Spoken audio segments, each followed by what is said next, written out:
Some people have the toughest time deciding what they want to be when they grow up. Lawrence Holofcener's 85, and even he can't figure it out yet. Oh, it's not like he hasn't tried, but at every normal job, he was a failure, total failure at everything except having fun. So began a lifelong quest for fun. I mean, I was in a fog all through school, and I wondered what I was going to do. So he quit college, he and a friend drove to New York and got a huge break, writing songs, something he'd never done before, for Sid Caesar in your show of shows. You were writing comedy songs for Sid Caesar. Not only comedy, ballads, all kinds of things, little stuff, big production numbers and so forth, a background for Broadway. And when we finally got the Broadway show, Mr. Wonderful, in 1956, it all fit in, and it was fine. Too close for comfort, please not again. Holofcener and Bach wrote this, Too Close for Comfort, sung by the great Sammy Davis Jr. Suddenly, Lawrence was a Broadway songwriter about to become a major success, but just as suddenly, it wasn't fun anymore. I couldn't take celebrity, and it was offered me. My agents at William Morris said, when I said I wanted to be an actor, why? You're a successful songwriter. Just stick to that. Well, I'm thinking of also writing plays. Oh, come on. Stick to lyrics. Lyrics is a marvelous, think of all the people from, and you're an H. Otto Harbach, Hammerstein, Hart, Harburg, and Holofcener. No, I think I want to do something else.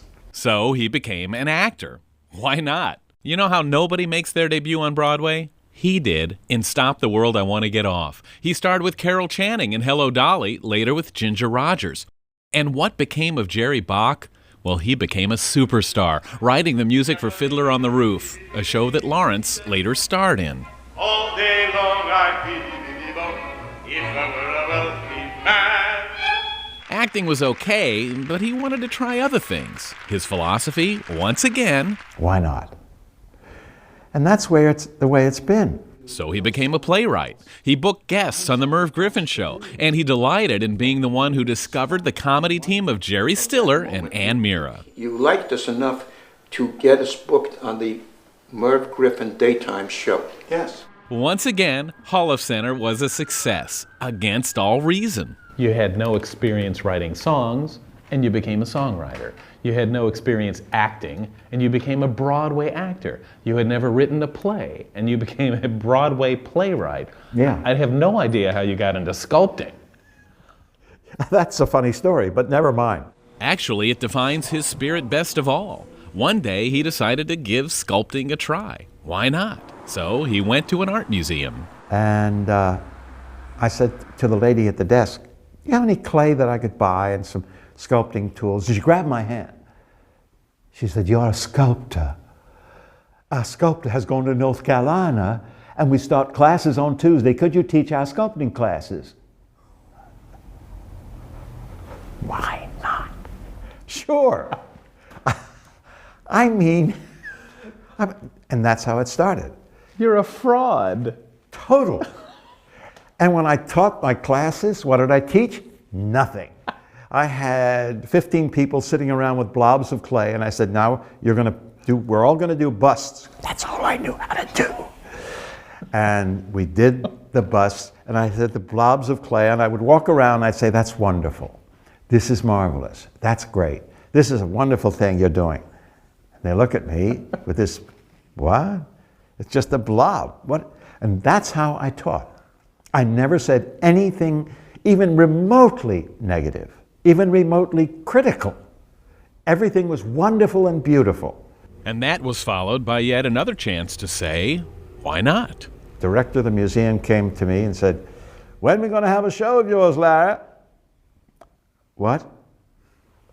And I said, a body of work. What's a body? 35, 40 pieces of work, in the main museum at the Gibbs Gallery. Yes, why not? And that's how I became a sculptor. What else? Not just a sculptor, but a successful one. Critics loved his piece called Out of the Box, saying you can almost feel the agony of pushing through the barriers. And then he created an iconic piece on Laurence Olivier. My hero, wonderful actor. I was an actor. He is the actor. I couldn't do a portrait of him because he kept changing his face, his nose, his hats, his cheeks, everything. His eyebrows, everything was changed in every role. So I did 28 faces. Olivier loved it. But it was in the mid-90s when one of his works brought him international acclaim. Franklin Roosevelt and Winston Churchill sitting on a park bench. When stores in the busiest shopping district in London saw it, they had to have it. Why not? So they bought it, put it on Bond Street. It's been there since '95. It is the most, I'm told, visited sculpture in England. So out of everything, what was the best time of your life? Now, oh, absolutely. Right this minute, doing your show. What excitement. You didn't hesitate to say now. You're in an age where most people are thinking, it's over, it's past. Yeah. It's time to wind down. There's no such thing as retirement. Retirement. Absolutely not. It's an artificial thing we put on, I don't know why. There must be somebody who can tell you. But that's a joke. That's a foolish whim. I would tell people, and I advise people who've just lost their jobs, lost their husband, or lost their wife, or had a climactic change that destroyed them, saying, what an opportunity this is. You could turn around and do something else. What else? I don't know what else. I don't know either. But you know, somewhere inside you, you know. And look at you, you're still proof that even now, you're still doing that. Yes, I'm waiting to do something different. But not waiting. I'm doing what I'm doing now, and something will hit me. Could you do, no, I can't. Why not?